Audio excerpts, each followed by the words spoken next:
लो ये खा लेना। धन्यवाद साहब जी। माँ ये तो सुमन की आवाज लग रही है। अरे नहीं बेटा, तेरे को वहम हो रहा होगा। यहाँ पर सुमन कहाँ से आई? वो तो भाग गई ना किसी लड़के के साथ, तेरे को बताया नहीं मैंने? हाँ मुझे कोई वहम नहीं हुआ। आप एक मिनट रुकिए। सुमन? माँ ये तो सच में सुमन है, लेकिन इसने विधवा की साड़ी क्यों पहन रखी है?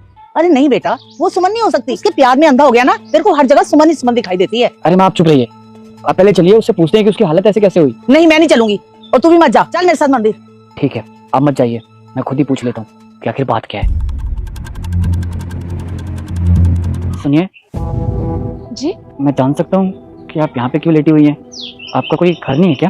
मेरा कोई घर नहीं है। अगर मेरा घर होता तो मैं यहाँ मंदिर में थोड़ी ना रहती। घर नहीं है, लेकिन कहीं तो आपका घर होगा जहाँ आपकी शादी हुई होगी। क्या मैं जान सकता हूँ कि आपके पति को क्या हुआ था? क्या पता मैं आपकी कोई मदद कर सकूँ। साहब पहले मेरा भी एक घर था, लेकिन वहां से मुझे धक्के मार के निकाल दिया गया। पहले घर था? मैं कुछ समझा नहीं। मेरी सास और मेरे देवर ने मुझे घर से निकाल दिया। मैं जान सकता हूँ कि आपके सास और देवर ने आपको घर से क्यों निकाला? साहब मेरे पति बिजनेस के लिए बाहर फॉरेन गए थे, लेकिन आते वक्त उनकी फ्लाइट क्रैश कर गई और वो नहीं रहे। जैसे ये बात मेरे सास और मेरे देवर को पता चली तो उल्टा उन्होंने मुझे ताने देने शुरू कर दिए। मैं ही मनहूस हूँ, मैं अपने पति को खा गई और उन्होंने मुझे घर से बाहर निकाल दिया। मैं तब से यहाँ बाहर भटक रही हूँ। मैं अपने घर भी नहीं जा सकती। कैसे जाती?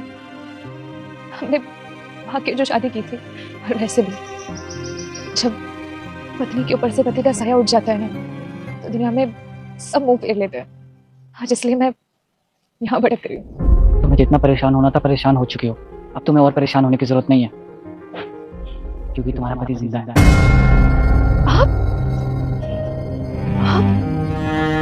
आप जिंदा हैं? इससे पहले मैं हनुमान हूं, मुझे इग्नोर मत करना। तुम इस वीडियो को लाइक करके चैनल को सब्सक्राइब करो, तुम्हारा हर काम सफल होगा। और जाते जाते कमेंट में मेरे प्रभु श्री राम का नाम लिख देना। हाँ मैं जिंदा हूँ। कहाँ चली गई थे आप? आपको पता है मैं आपके बिना कितनी अकेली हो गई थी। माँ जी ने तो मुझे मनहूस बनाकर घर से बाहर निकाल दिया। आपको पता है आपके बिना एक एक दिन मेरा कैसे जा रहा था। तुम फिक्र मत करो, मैं तुम्हें छोड़ के कहीं नहीं जाऊंगा। तुम एक मिनट रुको, मैं माँ से जरा बात कर लूं। माँ ये क्या सुन रहा हूँ मैं? आपने तो कहा था सुमन किसी और लड़के से प्यार करती थी और उसके साथ भाग गई। तो ये मत क्यों किया आपने? बताइए मुझे। हाँ किया, मैंने किया। तेरे को पता है सोसाइटी में मुझे इसकी वजह से कितने लोग ताने देते हैं। कहीं मुंह दिखाने के लायक नहीं छोड़ा तूने मुझे। शर्म आनी चाहिए माँ आपको। आपने अपने झूठे सहन के लिए अपने बेटे का ही घर बर्बाद कर दिया। मैंने कभी नहीं सोचा था मेरी माँ ऐसी निकलेगी। माँ मैं तो ये सोच रहा हूँ कोई अपने बेटे को जीते जी कैसे मार सकती है। अरे जरा इसकी शक्ल देखिए,